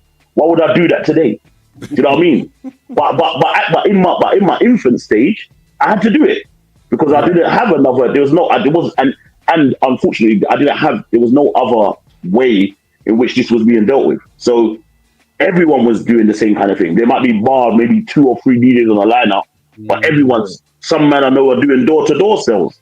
They go in and knocking on people's doors saying, "Hey man, I've got this trip." I'm not Jehovah's Witness. I'm not Jehovah's Witness. I got this trip, man. Do you want to come on this trip with me? This is like the trip of the lifetime.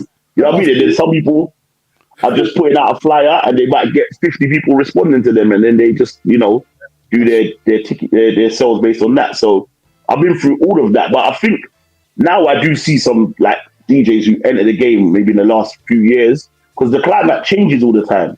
And now a lot of the time, a lot of people, they're straight in, flight, accommodation, pay. Yep. The times have changed.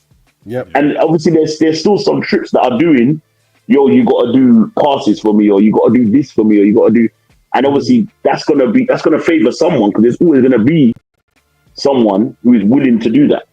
It's just what you're willing to do. Yeah. You know what I mean? And some people are gonna say no and turn their nose up, and some people are gonna say yes. Yeah. It's in the same instance. Standout international place that you've been. Which one's like a favorite? I know you said you've been Amsterdam enough, but was there anywhere else in Europe or wherever you've been that you just when you finish, you know that buzz when you finish and you're going, you know what, that was hard. Yeah, do you know what I've done? Yeah, I've done again, it was my friend's trip here, but I've done Cancun.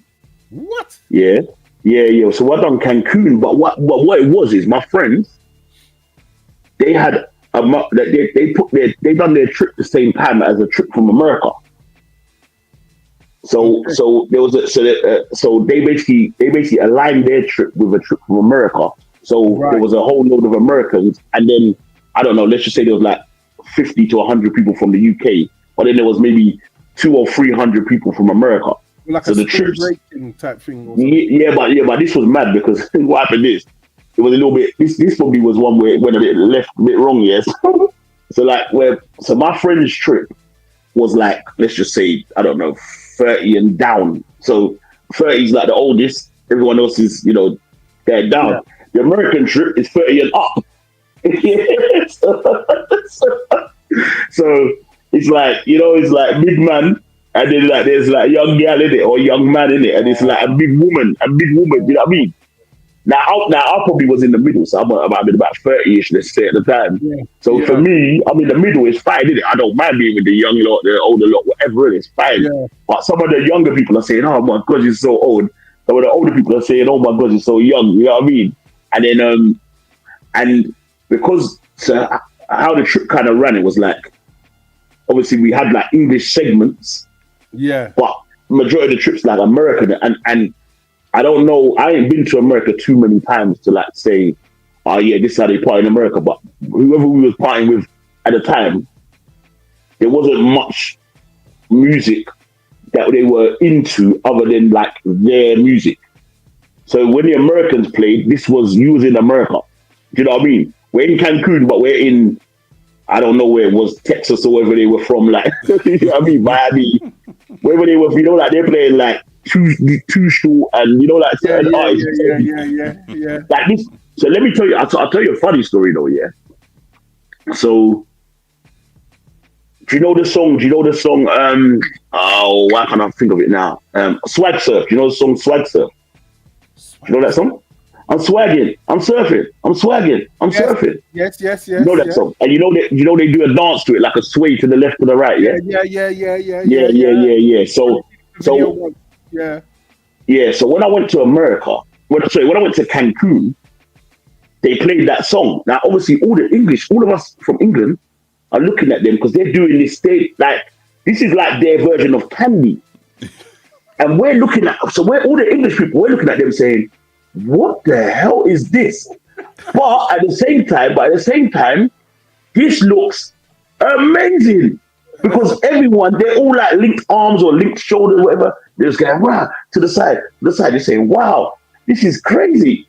So then that happened, yeah. And then a couple of the DJs, obviously from England, like were on the trip. I think they tried to you're gonna try, like you see something work in America, you say, yo, let's bring this to England. Like, let's see if we could do it. Now, over the years, this probably happened in, I don't know, maybe 2017 or 16, 18. I can't remember what year it was, but it was a long time ago. Fast forward to last year, I performed at Drum Sheds in Tottenham, which is like a big club, isn't it? This is like, the IKEA. This had 8,000 people in there, yeah? Yeah. So, the DJ that was playing, he played Swag Surf, innit? But the only reason I know it is because I went to Cancun. If I would have that song, he would have just played it, and it would have just continued the night. But only because I knew, that's the song.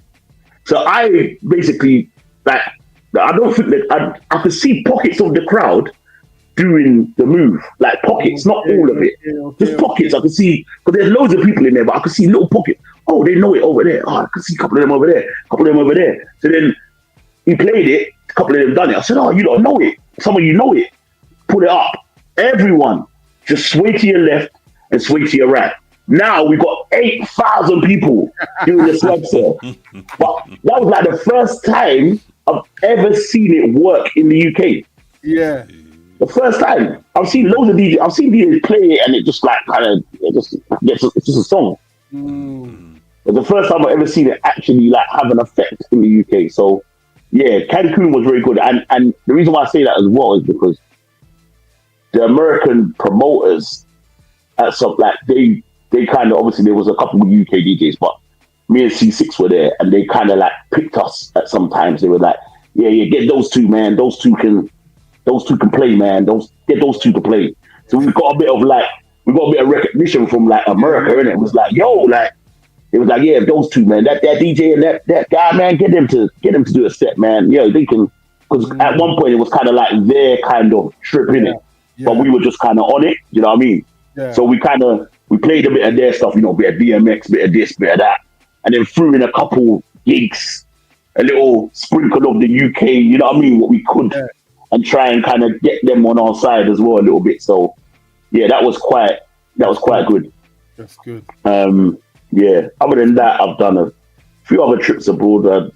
Paris. I've done Malta last year. That was very good. Yeah, that was like a trip called DOT that had like 5,000 people from the UK. Yeah.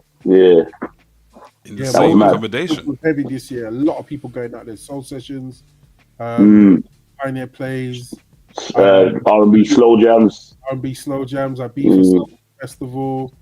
Summer in Malta. Yeah, there's a few. There's a lot of people in Malta this year. It's proper filled up. Speaking of drum sheds, were you at the Clash the other day, sir? Yeah, I done the opening set. The pre-show. I done the pre-show set. You done the pre-show set at the Red Bull Coach Clash? Yeah. What was that like? Yeah, it was good. You know what they've done. So basically some guys. So a team not a team, like a company that I work with, called Recess. So that was when I done drum sheds last year. That's who had their event there.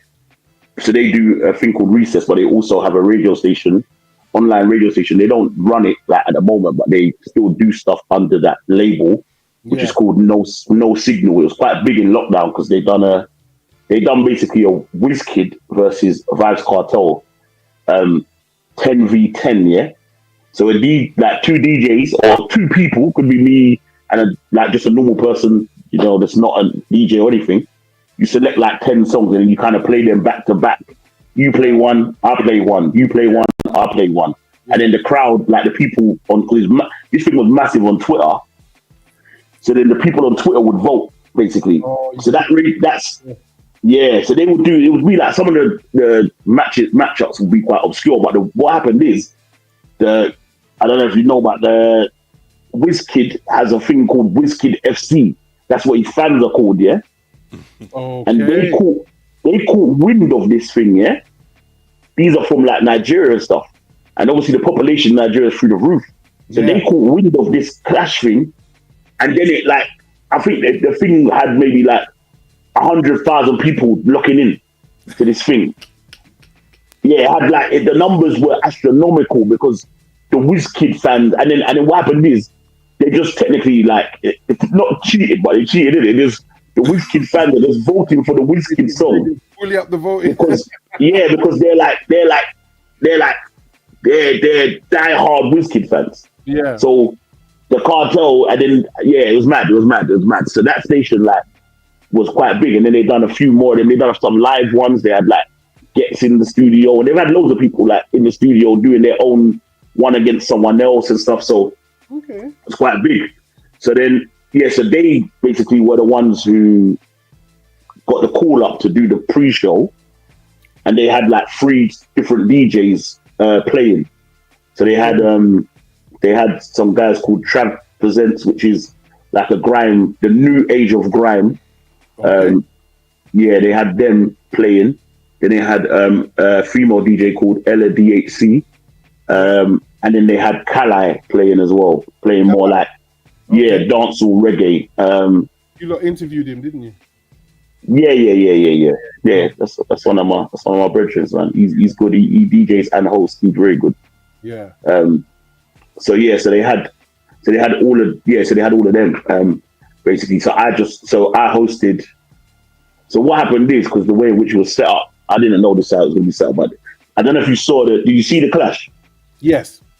Yeah. So what they did is, obviously there was 4 stages. Yes. But they put the DJs in the middle of both stages. So there was a DJ on this side and a DJ on that side.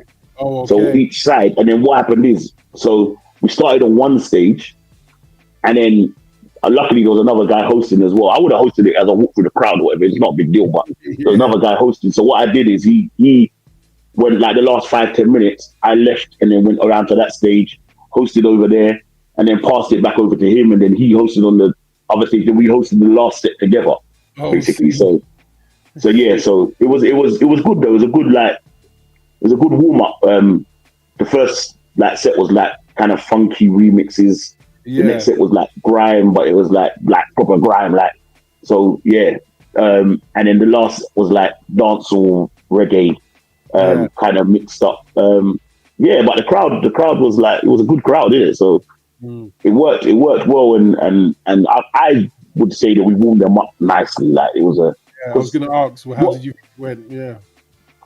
Yeah, because and I think when you're a host, innit, I know of it, like a lot of people's like your mind frame is like, I've got to like tear this place up, but sometimes you got to think about when I like host and stuff, I'm thinking more like these lot have got to stand here for the next 4 hours or something.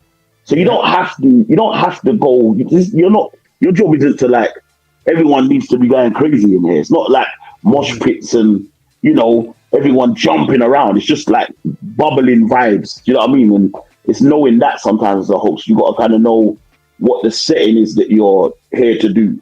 And I think even like the DJs kind of were briefed to like try and play, obviously, out of the remits of what may get played in the clash.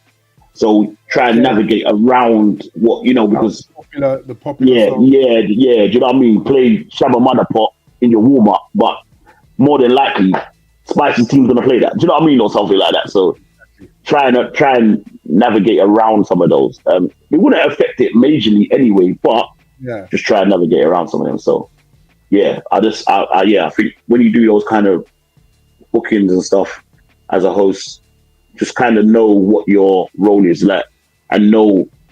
I think it all comes with experience though, because when I host, sometimes I host for 4 hours, 5 hours. Jeez. Okay. Yeah, I do like not a lot, but quite a lot of my bookings these days. Someone will book me from, I don't know, 11 or 12 maybe till 4. I'm the host for the night. You know what I mean? Yeah, I do. Guys, look at you. Yeah, I do I do a lot of bookings where it's like 12 till 4. Like 12 till 4 or so recess, so maybe until maybe about, I don't know, 3-4 years ago, when I first started like going and doing their events, I was like the only host. So they had no other host. It would just be me, and I might get there at 5, the rave finishes at 10. I got a host from 5 to 10.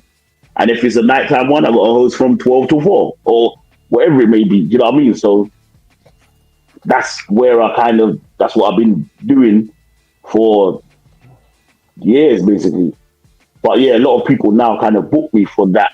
For that type of thing, Yeah. It's good to hear the different sides of what you're doing, where you came from, how you've developed it. But if you had to pass on 2 or 3 pointers to the next generation of hosts, what would you pass on to them? What would you say for them to carry on? I think like don't rush. I mean, that's important, not rushing. Don't think that you're I believe that everything is like gonna fall. Okay, let me. Not that this is like very important, but Red Bull Culture Clash. Yeah, I worked with Red Bull in for Carnival. Yeah, I done Carnival with them. So when they brought out Red Bull Culture Clash, I don't do this often, but I hollered at the guys in it and said, "Yo, if you need a warm up, yeah, holler me in it. Like, let me know. I'll come and like let me do the warm up." Yeah. Now they said, they let me know. They don't know whatever in it. Cool. Like, but then it technically went full circle because the guys that I work with were the ones who now are doing the pre-show. So I didn't get the call for Red Bull until I was just gonna go to Red Bull. Okay. As a guest. I got the call for Red Bull on maybe like Tuesday before the Saturday or something like that, or the Friday before. The Friday before. The week before is when I got the call. But I hollered the guys when Red Bull came out. Do you know what I mean? Yeah. When they came out of the clash in December, I hollered them. I didn't get a call until the week before. And that's when I was like, okay, I gotta do it. Do you know what I mean? Because I was gonna go there anyway. But I just think when you do these things, you don't have to rush in it. I think that whatever's gonna happen will happen. I've had that happen a few times. I've looked at lineups. I say that lineup needs a host. I've seen them. I've seen many lineups. I say that needs a host. I know these DJs. None of them talk. None of them say any words on the microphone. You know what I mean? So I think don't rush. I think try and perfect your craft. Obviously, it's not as easy as a DJ because there's not really much like practice in your house. You can't do much of that, really. But obviously, on the spot, you just kind of hone your craft, innit? And I think knowing the music is probably the other main one. If you know the music, you'll do quite well, I reckon. Brilliant. Yeah. Brilliant. Sorry, go on, Dave. No, I'm just wondering because, hosting is something that you got into, but it was artist and radio first. So what was the point that you said, you know what, hosting actually is something that's my thing. That's where I'm heading. When I got paid. Now for real though, but when I got paid, is when I thought, I can get paid from doing this. Like the others, there was no money. And I think that was like my first little bit. But then also, I think I just enjoyed it because basically when I used to do, like when I was in my crew, I would be the one that would like on the radio, I would be the one that talks, does the shout outs, does some competitions, tries to come up with little ideas for the crew. Like I've always been like a little bit of like the one who tries to make things happen. Do you know what I mean? Like, let's do this. Like even when we was in the crew, we didn't like get no bookings like that. But one of my friends who was part of the crew will still say to me, "Now, I remember you got us a booking in Coventry or something." Like I don't remember how I got it. I don't remember what I did, but we got us a booking somewhere in Coventry one time. We got a booking in the University of what's that? I think it's King's College University. London Bridge. Like I don't remember how. Yeah, I don't remember how I got the booking. I don't know, but I do remember that we got the booking. Do you know what I mean? So somehow we got the booking, but I was always kind of the one that would always do the talking on our shows and stuff. So I think I always had a little bit of, and then the reason I think even now, even like when I became a host, what happened is when I first started, the funky genre came around. So funk, like me and Cosmic, that was like heavily what we got booked for, funky. But what we did is also at the time, because when I was in my crew, we used to do like mix CDs, and then we used to go and give them out to all the kids at schools. So like I got like friends. So like Lioness, yeah, she's my friend now, but she remembers me giving her a CD. Stop it. Yeah, she remembers. She said, "Oh yeah, I remember I got one of your CDs outside Lucian McDonald's." So I just stand there, give the kids CDs in it because they're the ones who listen to this stuff. Let's give out some CDs. I don't remember how we got them copied up or whatever, but we used to get like 100 or so, 150, 200 CDs copied up, give them out. So what I did is when I started working with Cosmic, I adopted the same idea, and I said, okay, like I saw some people give out CDs. I said, let's do a funky CD where it's like we're in a rave. It's like a mix CD, innit? We're in a rave, we host it, shout out some people, that's the funky CD. But let's also do a mix CD where it's like it goes through the like hip hop, R&B, dancehall, funky, Afro beats or whatever, and slow jams at the end or something. And like we've done a series of those, and we used to give those out, and then to the point where people will be like, when's the next Party Time CD coming out? When's the next? You know what I mean? So, and then that, like, to me, that was like, okay, yeah, let's keep kind of doing that. You know what I mean? We be doing like, we be having like, when those things were like operations, we'd be in the car, we might have two friends in the back. One person is Cosmic's writing the name of the CD on the thing. He passes it to someone else. The production line in the back of the car. The production line in the car. He might be writing the name. He'll pass it to someone in the back.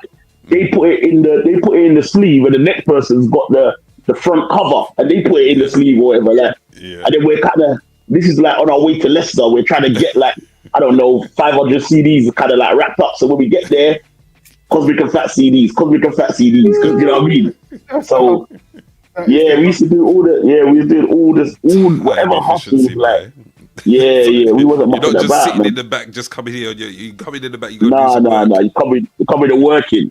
Yeah. So like someone like, I actually remember that because we had you know Steph Combo, the DJ Steph Combo. Have you heard of it? Yeah. One time he was in the back on the production line, like he's in the car with us because Steph Combo was our brethren, like from the uni scene, didn't it? So he was there. I think we all guys were booking one time. I remember Seth was in the back. He was in the production line, throwing them CDs, like helping out the man. Them, you get me? Yeah, man. Oh, that's wild. So yeah. There's been some times still. There's been some times, man. That is wild. You know what, Fatz? Thank you so much for sharing your journey. I know there's little gaps and stuff that we could go back and touch and whatever, but you never know. We'll see what we're doing after 100.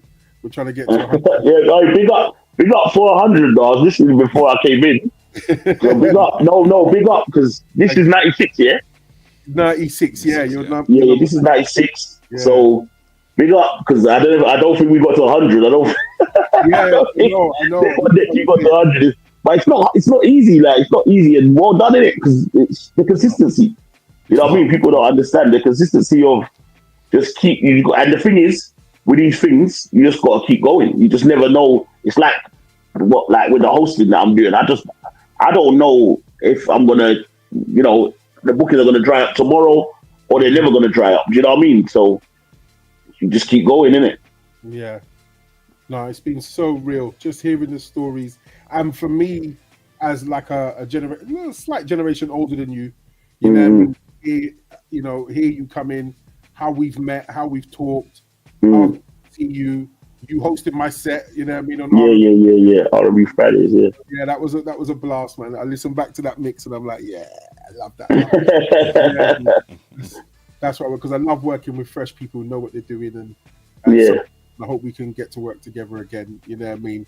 And we really coming in and sharing your story with us. You know what I mean? No problems, man. As DJs, our perspective. Some people find it, just about the party, but we're not. We're about the realism, understanding the culture, the essence of certain things. That's why some of the questions might be a bit, what were you feeling? What were you doing? Yeah.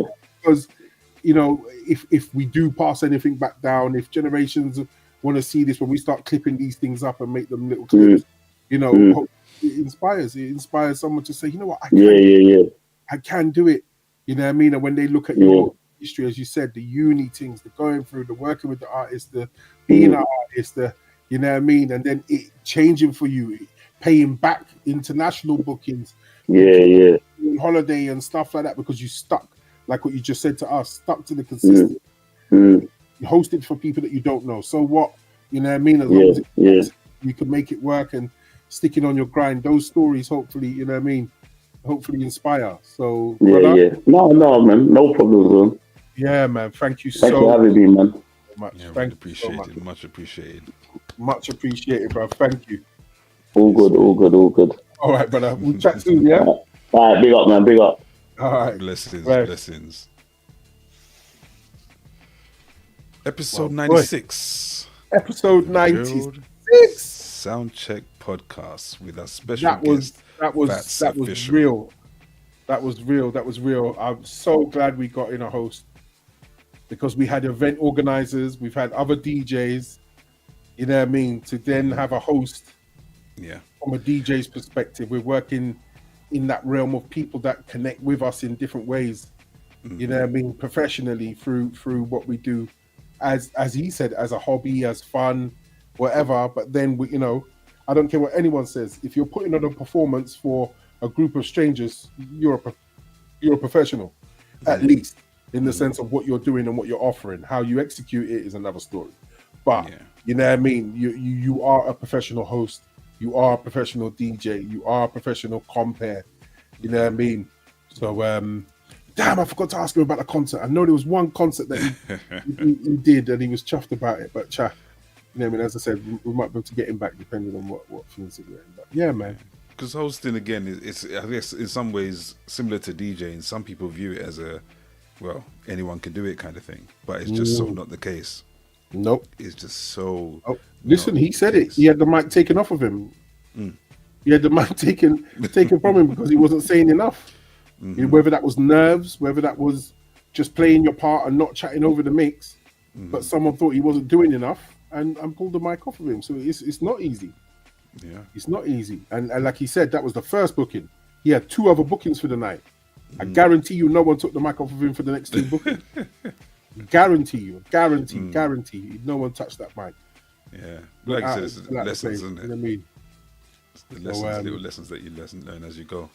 Yeah, man. Yeah. 100%. What am I going to do now? I'm going to share something with everybody that is watching. Please take note. Next week, Monday, the 24th, not the 23rd. The 24th, we have the beautiful Terry Walker joining us live like this. She's going to be comfortable, chilling, and just rapping with us, talking about music, you know what I mean? And we're going to be talking to her as an artist from a DJ's perspective, and we're going to have some fun. Yeah, man. Indeed. Special guest again. Episode 97 of the Real Soundcheck Podcast. We do hope that you can join us and also share and like and let people know that we're going to have one of the UK's Queen's vocalists in the building next week, Monday, the Real Soundcheck Podcast, with this gentleman up here, Mr. Butch Cassidy, and myself, Dave. And that gentleman down there, Mr. Dave Noit. Shout out to Carabao Crunches and Bigger G. Yes, thank you for the interaction. Thank you for the comments. Most appreciated. E+. Oh, my doggy. It's 11 o'clock. I think we finished bang on time. Bang on. All right. Peace, everybody. Have a wonderful week. Take care of yourselves. See you next week. Have a good week.